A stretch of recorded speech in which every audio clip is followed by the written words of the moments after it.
4.5 సంవత్సరాలుగా అబద్ధాలతో మోసపు అడ్వర్టైజ్మెంట్లతో 4.5 సంవత్సరాలు గడిపేసి ఈరోజు ఎన్నికల ముందు ఇంకా సిగ్గు లేకుండా ప్రజల్ని అబద్ధాలతో ముంచెత్తుతున్న జగన్మోహన్ రెడ్డి గారిని ఈరోజు మీరు చెప్తున్న హామీలు ఎంతవరకు నిజమయ్యాయి, నిజమవుతున్నాయనే హామీ ఈరోజు సాక్ష్యాలతో సహా మీ ముందుకు మాట్లాడడానికి వచ్చామండి.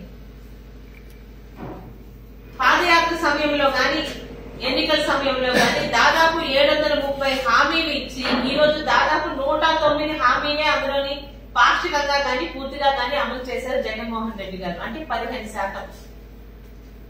చంద్రబాబు నాయుడు గారు అప్పటికే అమలు చేస్తున్న 120 సంక్షేమ పథకాలు ఎత్తివేసి ఈ రోజు నేను సంక్షేమ ప్రభుత్వాన్ని ప్రజలకు అభివృద్ధి ఇస్తున్నానని రోజు అబద్దాలే కనీసం కళ్ళకి కనిపిస్తున్నాయి. ఈ రోజు ఆయన చేసినవి ఏమన్నా ఉన్నాయి అంటే ఈ రాష్ట్రానికి అవన్నీ వదిలి కోట్ల కొద్ది ప్రజాధనాన్ని వృధా చేస్తూ కనీసం ప్రజల మధ్యలోకి రాకుండా పరదాలు కట్టుకొని పరదాల సీఎం గా 20 నిమిషాల ప్రయాణాన్ని కూడా హెలికాప్టర్ లో కవర్ చేస్తూ కనీసం ప్రజలకి మొహం చూపించకుండా స్టేజ్ ఎక్కి నోటికొచ్చినట్టు స్క్రిప్ట్ చదువుతున్న జగన్మోహన్ రెడ్డి గారి మోసాన్ని ఈ రోజు ప్రజల ముందుకు తీసుకొస్తుంది తెలుగుదేశం ప్రభుత్వం, తెలుగుదేశం పార్టీ.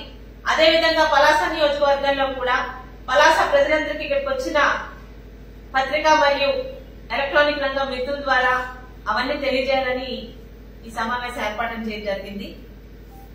చంద్రబాబు నాయుడు అమలు చేసిన ప్రతి సంక్షేమ పథకాన్ని రద్దు చేస్తూ ఇక్కడున్న పరిశ్రమల్ని పొరుగు రాష్ట్రాలకి పంపించి వేస్తూ రాజధాని లేకుండా రాష్ట్రాన్ని నాశనం చేస్తూ 4.5 సంవత్సరాలుగా 3 ప్రాంతాల ప్రజల్ని 3 రాజధానులని చెప్పి అబద్దాలు చెప్తూ విశాఖపట్నం రాజధాని అని ఋషికొండతో సహా విశాఖపట్నంలో స్థలాన్ని కబ్జా చేసి బోర్డుగుండు చేసిన జగన్ రెడ్డి గారు నిజంగా ఈ రోజు మనస్సాక్షి ఉంటే మీరు గాని అబద్దాన్ని అలవోకగా చెప్తున్న మీ మంత్రులు గాని ఎమ్మెల్యేలు గాని మేము అడిగే ప్రశ్నలకి సమాధానాలు డైరెక్ట్ గా చెప్పగలిగే ధైర్యం ఉందా? ఈ రోజు రోడ్డు మీద చెప్తున్న అంగన్వాడీలు గాని మీ సొంత సైన్యమైన వాలంటీర్లు గాని ఒక పక్క డాక్టర్లు గాని నిన్న ఈ రోజు మొదలు పెట్టిన మున్సిపాలిటీ పారిశుద్ధ కార్మికులు గాని ఇంతమంది రోడ్డు ఎక్కుతున్నారంటే అర్థం నిజంగా మీ పరిపాలన జనరంజకంగా సాగుతుందా లేదా అన్నది మీరు ఒకరోజు ప్రశ్నించుకోవాలి. 4.5 సంవత్సరాలుగా అబద్దాలతో రాజ్యం వెళ్తున్నారు. నెంబర్ 1 పథకం 3,000 పెన్షన్ ఇస్తానని చెప్పిన జగన్మోహన్ రెడ్డి గారు ప్రజలకి ఎంత మోసం చేశారో ఆ ఒక్క పథకం ద్వారా కూడా వివరించగలం. ఆయన ఎన్నికల్లోని చంద్రబాబు నాయుడు గారు 200 పెన్షన్ ని 1000 చేసింది చంద్రబాబు నాయుడు గారే. 1000ని చెప్పకుండా అడగకుండా 2,000 రూపాయలు చేసింది కూడా చంద్రబాబు నాయుడు గారే. కానీ 3,000 పెన్షన్ ఇస్తానని చెప్పి అబద్ధపు మాటలతో అధికారంలోకి వచ్చిన తర్వాత సంవత్సరానికి 250 పెంచుతానని చెప్పాడు. నిజంగా అండి ఈయన అమలు చేస్తున్నారా? ఒక్కసారి ప్రజలు లెక్క కట్టుకోండి. మొదటి సంవత్సరం 250 రూపాయలు మాత్రమే పెంచి సంవత్సరానికి ఒక్కొక్క పెన్షన్దారుడికి 9,000 రూపాయలు 2 సంవత్సరాలు మోసం చేసిన జగన్మోహన్ రెడ్డి. 3వ సంవత్సరం 500కి పెంచి సంవత్సరానికి 6,000 రూపాయలు మోసం చేసిన జగన్ రెడ్డి. 4వ సంవత్సరం 750కి పెంచి సంవత్సరానికి 3,000. అంటే ఈ 4.5 సంవత్సరాలలో దాదాపు 25,000 ఒక్కొక్క పెన్షన్దారుడికి మోసం చేసిన జగన్మోహన్ రెడ్డికి హామీలు పూర్తిగా అమలు చేశామని చెప్పే ధైర్యం ఉంది. ఈరోజు సిగ్గు లేకుండా మాట్లాడుతున్నారు. చెప్పండి, ఈరోజు పెన్షన్దారులకి ఈ 4.5 సంవత్సరాల్లో ఒక్కొక్కరికి 25,000 రూపాయలు కట్ చేసిన జగన్మోహన్ రెడ్డి తను ఇచ్చిన హామీలో. అలాగే సిపిఎస్ రద్దు అన్నారు. ఎక్కడండి? రోడ్డు మీదకి ఎక్కిన టీచర్లని ఇతర ఉద్యోగస్తుల్ని ఒక దొంగల్ని పట్టుకున్నట్టు పోలీసుల చేత పట్టించి ఈరోజు నువ్వు ఇబ్బంది పెట్టావు. అది నువ్వు చేసిన అమలుకి ఇదేనా? ఈరోజు పోలవరం వదిలేసాం, ఇంకా అమరావతి వదిలేసాం. రాష్ట్రంలో రోడ్ల సంగతి ఎలా ఉందో, నెల మొదటిన ఉద్యోగాలకి జీతాలు రాక 10-15 తారీఖులైనా మాకు జీతాలు రావట్లేదు అంటే ఇదంతా సుపరిపాలన కిందేనా అని అడుగుతున్నాను. 15% అమలు చేసి ఈ రోజు మీ సొంతంగా మీకు అమ్ముడుపోయిన పత్రికలకి అమ్ముడుపోయిన ఛానల్స్ కి మీరు ఇస్తున్న అడ్వర్టైజ్మెంట్ తో ఈరోజు చాలా సంక్షేమ పథకాలు ముందుకెళ్తాయి. నిరుద్యోగ వృత్తి తీసేశావు, చంద్రన్న బీమా తీసేశావు.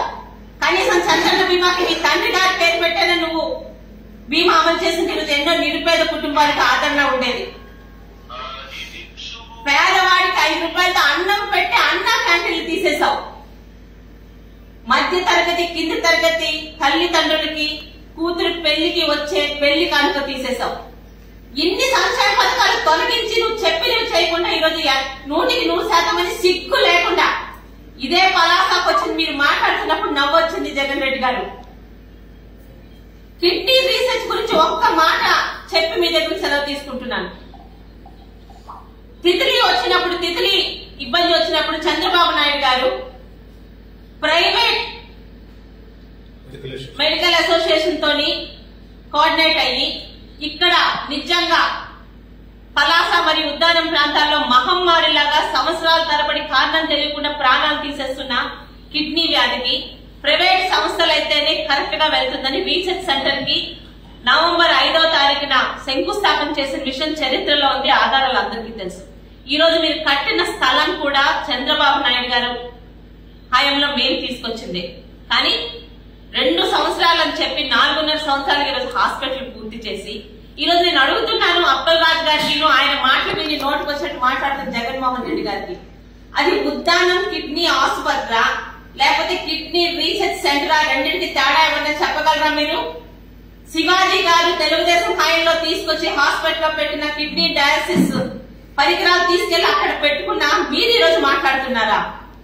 కిడ్నీ రీసెర్చ్ అంటే అర్థం ఏంటండి? ఎంతమంది నెఫ్రాలజిస్ట్ తీసుకురావాలి, ఎన్ని పరికరాలు కావాలి, ఎంతమంది అక్కడ స్టాఫ్ ఉండాలి? ఏదో ఒక 80 కోట్లతో బిల్డింగ్ కట్టాలని చెప్పి మాట్లాడుతూ ఎలక్షన్ 5 సంవత్సరాలు పలాస నియోజకవర్గానికి ఏం చేశానంటే ఒక హాస్పిటల్ కట్టించాలని చెప్తున్న మంత్రి గారు, ఆయన మాటలు విని ఇక్కడికి వచ్చిన సీఎం జగన్మోహన్ రెడ్డి సిగ్గుపడాలి. దయచేసి ఈ రోజు ఇక్కడున్న నాయకులందరితో కూడా ఒకటే అడుగుతున్నాం, రాష్ట్రానికి కానీ జిల్లాకు కానీ పలాస నియోజకవర్గం కానీ మీరిచ్చిన హామీలు 115% మించి మీరు అమలు చేయలేదు. ఏ మొహం పెట్టుకొని మీరు వస్తున్నారు? ఈరోజు మహిళగా ఒక్క మాట అడుగుతున్నాను, మద్యపాన నిషేధం అమలు చేసి అక్క చెల్లెమ్మలకి మళ్ళీ నేను ఓట్లు అడుగుతానని సిగ్గు లేకుండా ఈరోజు రాష్ట్ర ఆదాయాన్ని మద్యం తాగే వారికి తాకట్టు పెట్టిన మీరు మళ్ళీ ప్రజల ముందుకి, ముఖ్యంగా మహిళల ముందుకు వచ్చి ఓటు అడిగే హక్కు కోల్పోయారని చెప్తూ ఈరోజు ఒక్క జగన్ రెడ్డి గారు కాదు, స్థానిక నాయకులు గాని, రాష్ట్రంలో ఉన్న ఆయన ఎమ్మెల్యేలు గాని, మంత్రులు గాని నైతిక హక్కు కోల్పోయారు ఎన్నికల్లో హామీలు అమలు చేశామని చెప్పడానికి. అయినా ఇంకా అబద్దాలతోనే కాలం వెలబుచ్చుతున్నారండి. Thank you.